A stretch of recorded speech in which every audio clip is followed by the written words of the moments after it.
Title: The Delivery That Didn't Deliver. It was a regular Tuesday morning in Manchester. I had my usual cup of coffee in one hand and my phone in the other, scrolling mindlessly through emails and texts. Then a new message buzzed in: "Your parcel is ready for delivery. Please reschedule here. Link." I didn't even think twice. I'd been waiting on a couple of things from Amazon, a new phone case and some kitchen stuff. Plus I'd ordered a jumper from ASOS the weekend before. It all seemed to line up. So, like most people would, I clicked. The page looked official, Royal Mail branding, red and white colors, the logo in the top left corner, and even a little delivery progress bar. The message said they'd missed me and I needed to reschedule the delivery. All it asked for was a small rescheduling fee, $1.99. Just £2, I thought. Cheaper than missing the parcel again. So I typed in my debit card details, name, and postcode. Clicked submit. Got a quick confirmation that the new time was scheduled. All done in under a minute. I dropped my phone on the table and kept sipping my coffee, already planning the rest of my day. I had no idea I'd just opened the door to something much worse than a late parcel. It didn't feel like a scam. No red flags, no misspelled words. The site didn't look dodgy at all. It looked cleaner than half the websites I actually shop on. I didn't even tell anyone about it. It was that uneventful. I went on with my day, answering emails, jumping on Zoom calls, and making a to-do list I'd probably ignore by lunchtime. Looking back now, it's almost funny how calm I was. I just handed over my bank card information to complete strangers. Not even under pressure.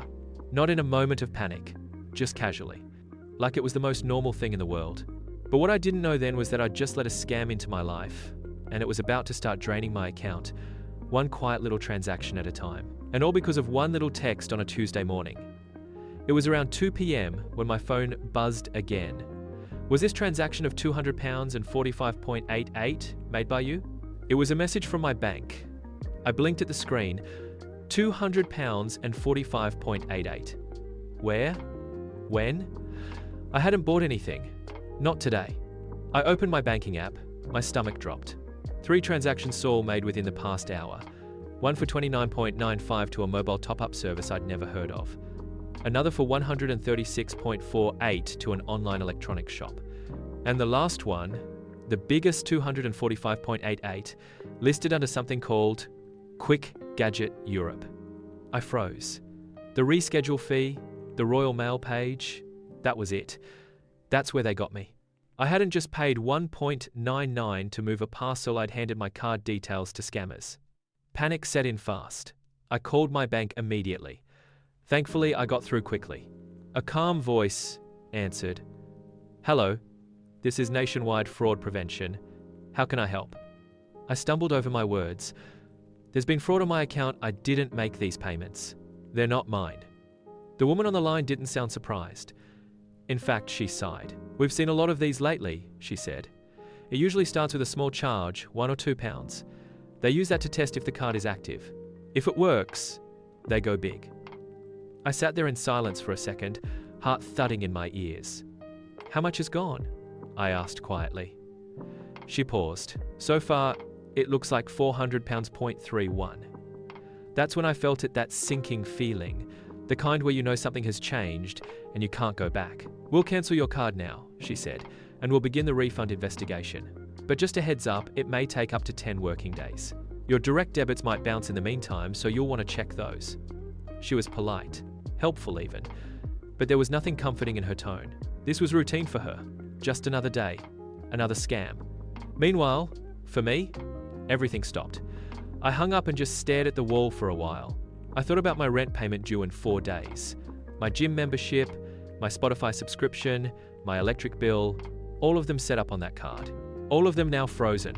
I went back into the banking app and started writing them all down, trying to remember what needed updating, what would fail, and what could quietly get me into trouble if I forgot. It wasn't just the money, it was the mess, the disruption, the tiny avalanche that follows one careless click. But more than anything, it was the embarrassment. I felt stupid, completely stupid. How could I fall for that? A fake Royal Mail link? Me? I'm usually the one telling my mates to watch out for this stuff. And yet there I was, 412.31 poorer, my confidence completely gutted, and a giant reminder that online scams don't come with flashing red lights or hacker music. Sometimes, They come dressed like delivery notifications. That night, I couldn't sleep. I lay in bed, staring at the ceiling, replaying every click in my mind like a crime scene. Eventually, I got up, made a strong cup of tea, and opened my laptop. If someone was going to clean up this mess, it had to be me. I pulled up the original scam text and looked at it properly for the first time. The sender's number wasn't the same one I usually got Royal Mail updates from. No name saved. Just a string of random digits. The link? It wasn't even close to the real Royal Mail site. It had a dash in the middle and ended in .co instead of .co.uk. Something like royalmailupdate.co. I hadn't noticed that before. I copied the tracking number and Googled it. No results. Completely fake. I felt a mix of anger and shame rise in my chest. How had I missed all of this? But instead of beating myself up again, I went into full detective mode. First stop, my email accounts. I changed all my passwords, personal and work. Then I moved on to PayPal, Amazon, ASOS, banking apps, even my Netflix and Spotify. Every login I could remember. I set up two-step verification on anything that allowed it. If a hacker wanted in, they'd need my phone and face, not just a password. I checked my devices for unfamiliar apps or browser extensions. I deleted old logins on shared devices and made sure I had logout access from everywhere. Then I did something I never thought I'd have to do. I rang my mobile provider. I explained the scam, and they placed a fraud flag on my number. That way, if someone tried to request a SIM swap or port my number to another network, it would raise a red flag. It took hours. But by the end of the night, I felt like I'd taken back a bit of control. It hit me then this wasn't just about losing money. It was about leaving digital doors unlocked. I hadn't been scammed because I was dumb. I'd been scammed because I trusted too quickly, clicked too fast, and assumed safety in something that looked familiar. And I wasn't alone. I found an article from a local news site just last month.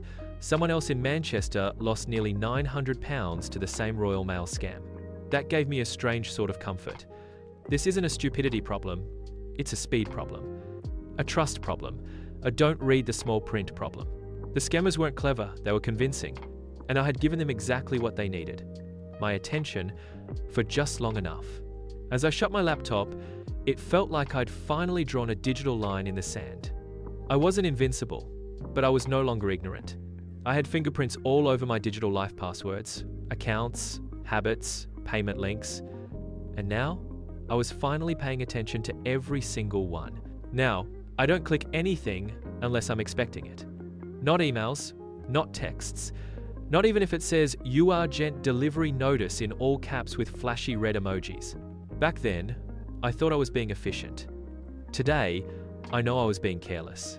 These days, when I order something online, whether it's a new hoodie or a pack of light bulbs, I go straight to the official courier websites. Royal Mail, DPD, Hermes, I have their legit apps. I track everything from there. If I get a random message, I ignore it or report it. And I never ever enter my card details through a link in a text again. I've learned that $1.99 delivery fee cost me way more than money it cost me peace of mind. I've taken other steps too. I installed a scam filter on my phone. It flags suspicious texts before I even open them.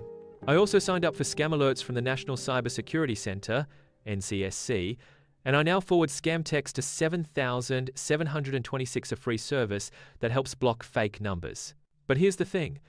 I don't just keep this info to myself. I tell people. My mum, who still shops by phone. My mate Tom, who almost fell for a fake PayPal message. Even my teenage cousin, who once gave out her email to win a fake iPhone.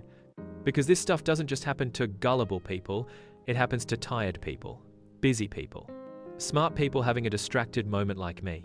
I used to think scams were obvious. You know, a Nigerian prince offering gold or some long-lost relative in Canada you've never met? But scams have grown up. Now, they dress like your bank, sound like your postman, and knock on your phone at just the right moment. One click. That's all it took. A fake delivery page with a payment field.